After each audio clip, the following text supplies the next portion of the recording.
سناتے ہیں جس کو چاہتے ہیں، وما انت بمسمع من فی القبور، اور تو نہیں سنانے والا ان کو جو بیچ قبروں کے ہے، ان انت الا نذیر، سوا نہیں ہے تو مگر ڈرانے والا۔ مردے سنتے ہیں یا نہیں سنتے؟ آج کل ایک بڑا اختلافی مسئلہ چلا ہوا ہے۔ قرآن حکیم کی آیات کے ظاہر سے یہی معلوم ہوتا ہے کہ مردے نہیں سنتے، اور اکابرین علماء دیوبند میں سے مولانا رشید احمد گنگوئی نے انک لا تسمع الموتیٰ پر جو تقریر کی ہے تالیفات رشیدیہ میں، وہ فرماتے ہیں یہاں استعارہ ہے، انک لا تسمع الموتیٰ، الموتیٰ یہاں کیا ہے؟ استعارہ ہے۔ کفار کو موتیٰ کے ساتھ تشبیہ دی گئی ہے۔ ایک ہوتی ہے تشبیہ مشبہ، تشبیہ اصطلاحی، دوسرا ہوتا ہے استعارہ۔ اس کے اندر فرق ہے۔ تشبیہ یہ ہے کہ مشبہ بھی ذکر کیا جائے، مشبہ بھی ذکر کیا جائے، وجہ تشبیہ بھی ذکر کی جائے، اور ادات تشبیہ بھی ذکر کی جائے۔ یہ ہے تشبیہ اصطلاحی۔ استعارہ یہ ہے کہ کسی چیز کو دوسری چیز کے ساتھ تشبیہ دی جائے اور مشبہ کو حذف کر دیا جائے اور مشبہ بھی ذکر کیا جائے، اور جو مشبہ بھی کے لوازمات ہیں نا ان میں سے کسی چیز کو ذکر کیا جائے یا اس کے ملائمات میں سے کسی چیز کو ذکر کیا جائے۔ ایک استعارہ تصریہ، دوسرا استعارہ تفصیلیہ، تیسرا استعارہ ترجیحیہ۔ استعارہ جو ہوتا ہے نا اس کے اندر تشبیہ کے اندر بلاغت زیادہ ہوتی ہے، تو یہاں کفار کو مردوں کے ساتھ تشبیہ دی گئی ہے اور پھر کفار کو حذف کر دیا گیا ہے مشبہ کو، اور مشبہ بھی من فی القبور الموتیٰ کو ذکر کیا گیا۔ اور استعارہ کے اندر مشبہ بھی کا وجہ شبہ کے اندر اقوام ہونا، اقوا ہونا ضروری ہے۔ اگر مشبہ بھی بجائے شبہ کے اندر اقوا نہ ہو تو لم یصح تشبیہ، تشبیہ صحیح نہیں ہے۔ یہاں بجائے شبہ عدم سما، بجائے شبہ کیا ہے؟ عدم سما، اور موتیٰ من فی القبور کا اس وجہ شبہ کے اندر اقوا ہونا ضروری ہے۔ یہ تو بالکل نہیں سنتے من فی القبور اور الموتیٰ، وہ سنا نہ سنا برابر کرتے تھے۔ اس طرح تو ہے وجہ شبہ اقوا بنی تھی۔ اور جب یہ کہا جائے تشبیہ کا قول اختیار کیا جائے، تشبیہ بنتی نہیں، تشبیہ نہیں بنتی، اس لیے کہ اس کے اندر حرف تشبیہ کوئی نہیں، ادات تشبیہ کوئی نہیں،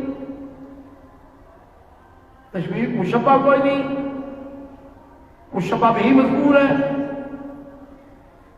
تو اگر کہا جائے وہ بھی سنتے ہیں ان کو فائدہ، جیسے وہ کفار مردے سنتے ہیں ان کو فائدہ نہیں، کفار سنتے ہیں ان کو فائدہ نہیں، جیسے مردے سنتے ہیں ان کو فائدہ۔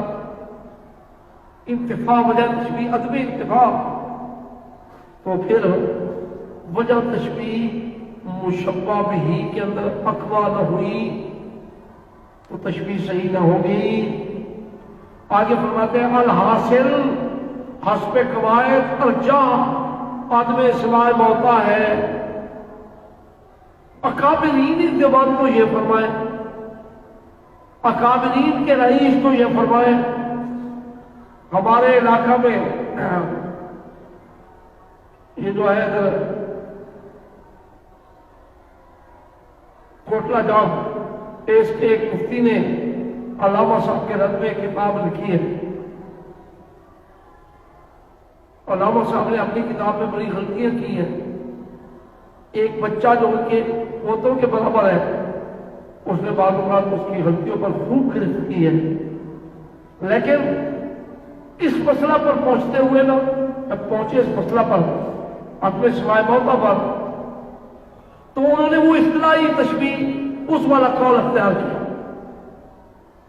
جو شفافے کرتے ہیں، آداب کا قول اختیار نہیں کیا، اصطلاحی تشبیہ، استعارہ نہیں کہا۔ میں نے کہا کہ اکابر کی رٹ لگانے والے یہاں آ کر اپنے اکابر کے مسلک کو چھوڑ گئے۔ اکابر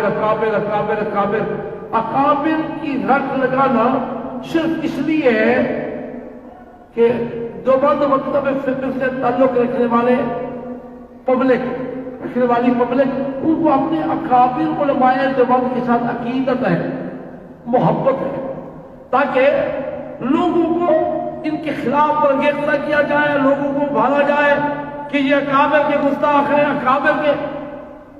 اپنا حال یہ ہے کہ آپ نے اکابر کی ایک بات بھی نہیں مانتی، اکابر کی ایک بات بھی۔ مولانا قاسم اللہ نقوی رحمہ اللہ نے بانی دارالعلوم دیوبند نے فرمایا کہ شمائے موتا کے شور و غل سے نفع دینی تو کچھ متصور نہیں، دین کا تو کوئی فائدہ، البتہ مضامین شرکیہ کے کبھی ہونے کا امکان ہے۔ الحاصل خلاصہ جمال قاسمی اب یہ شور و غل ہی نہیں کرتے، اس پر سوائے موتا جیسی کتابیں لکھ رہے ہیں، الٹا چور ڈالنے کو اتوال کو بدنام ہمیں کرتے ہیں کہ دیکھو جناب یہ اکابرین کی بات نہیں مانتے، لوگوں کے سامنے اپنے اکابرین کو ایسے پیش کرتے ہیں جیسے کوئی اللہ کا نبی معصوم ہو، لیکن جب اپنی باری آتی ہے تو اکابرین کو چھوڑ جاتے ہیں، اکابرین کو چھوڑ جاتے ہیں۔ وہی مولانا رشید احمد گنگوہی انہوں نے الکوکب الدری کے اندر لکھا ہے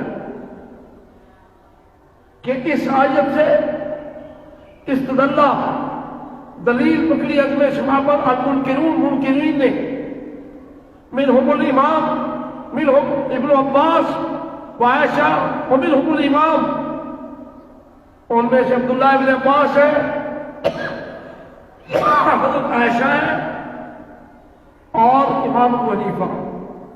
امام حنیفہ کا بھی یہی مسلک ہے، وَهُوَ الْأَصَحُ عِندَنَا، اور ہمارے نزدیک بھی یہی زیادہ صحیح ہے کہ مردے نہیں سنتے، مردے نہیں سنتے۔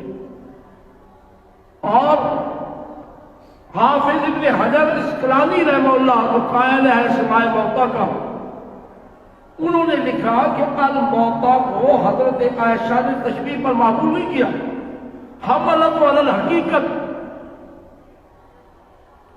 انہوں نے اس کا حقیقی معنی مراد لیا ہے، حضرت عائشہ نے تشبیہ والا معنی مراد ہی نہیں لیا، اس کا حقیقی معنی لیا الموتا کا۔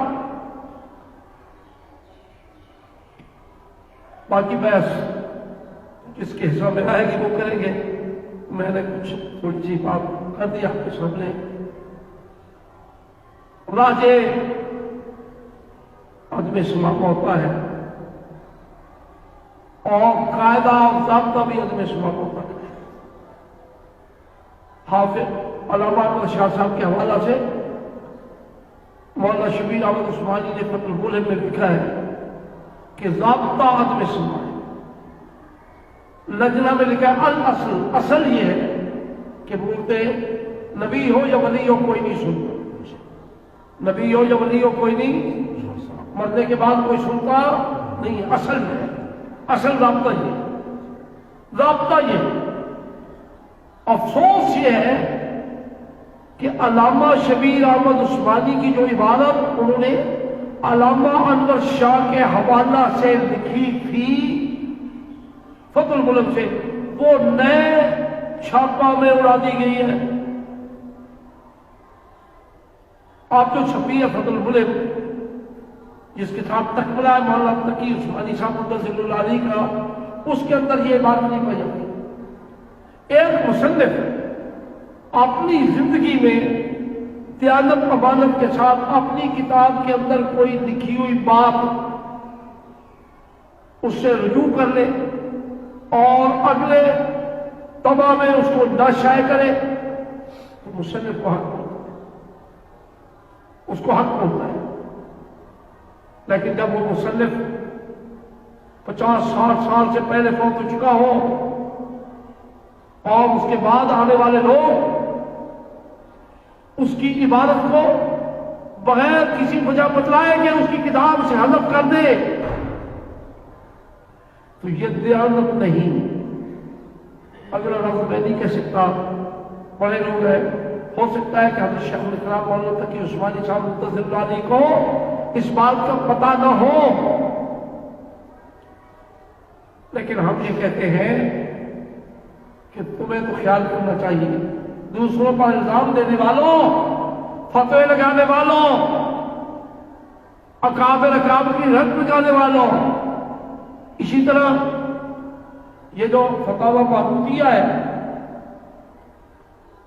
فتاوی محمودیہ کی عبارت کو بدلا گیا ہے، اور اسی طرح عزیز الفتاوی فتاوی دارالعلوم دیوبند کے اندر مفتی عزیز الرحمان صاحب رحمۃ اللہ علیہ کی ایک عبارت ہے جو پہلے فتاوی دارالعلوم دیوبند تھا،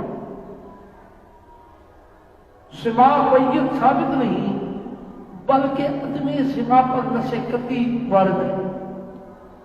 اب جو نئی ترتیب کے ساتھ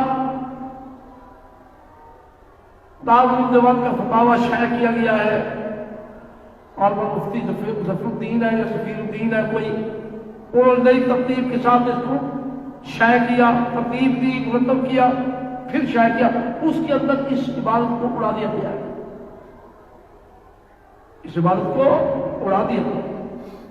تمہاری اکابرین دیوبند تمہارے ساتھ نہیں ہے، تم اکابرین دیوبند کے ساتھ نہیں ہو، صرف اکابر کا تم نے شور مچایا ہوا ہے تاکہ دوسروں کو بدنام کر سکو۔ جیسے تم بہارے کی حیات کے قائل ہو، نبی کی حیات، ولی کی حیات، شہید کی حیات، میت کی حیات، کافر کی حیات، ابو جہل کی حیات، سب کی حیات کے قائل ہو،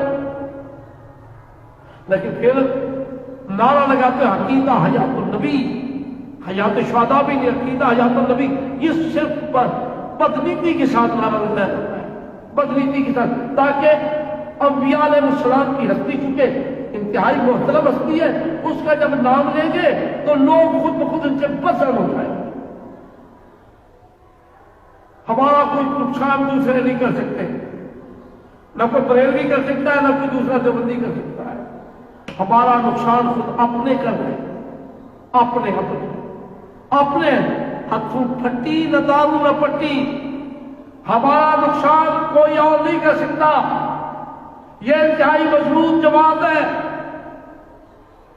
اس کے دلائل بڑے پختہ ہیں، بڑے محکم دلائل ہیں جماعت کے پاس، اللہ کی کتاب ہے، نبی کی سنت ہے۔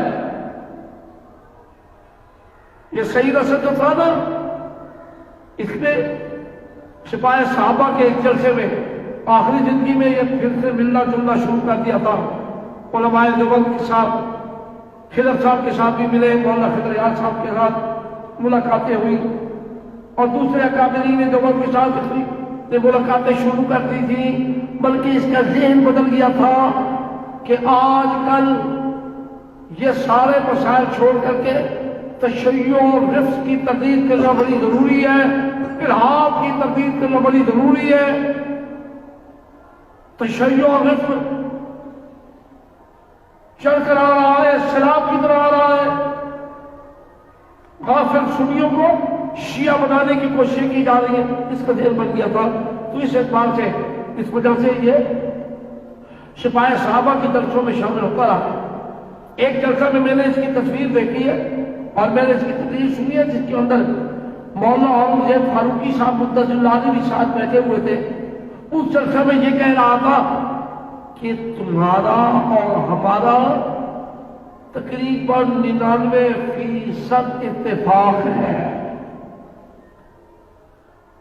تمہارا اور ہمارا آپس میں ملنا مشکل نہیں، آسان ہے، البتہ تمہاری دوسری پارٹی کے ساتھ بات کرنا بڑا مشکل ہے۔ اتنے تو دند کھٹے ہوتے نا جی لوہے کے چنے جماؤنے پڑتے نا جی۔ ہمارا نقصان کوئی نہیں کر سکتا سوائے اس لیے کہ ہم اپنا نقصان خود کریں۔ ہم خود لڑ رہے ہیں، ایک دوسرے کے ساتھ گرے باں دستوں پر گرے باں ہے، ہر عالم دوسرے عالم کے ساتھ الجھا ہوا ہے، پھر کرتا کیا ہے؟ اپنے اختلاف کو پبلک کے سامنے لاتا ہے، معمولی اختلاف۔ من از بیگانہ ہرگز نہ نالم، من از بیگانہ ہرگز نہ نالم، آج بابل کر آشنا کر۔ بیگانوں سے مجھے کوئی گلہ نہیں، بیگانوں سے ہمیں کوئی گلہ نہیں، ہمیں گلہ اپنوں سے ہے۔ تیر کھا کے جو دیکھا کب کی طرف اپنے ہی دوستوں سے ملاقات ہو گئی، ہمیں اپنوں سے گلہ ہے، بیگانوں سے کوئی گلہ نہیں۔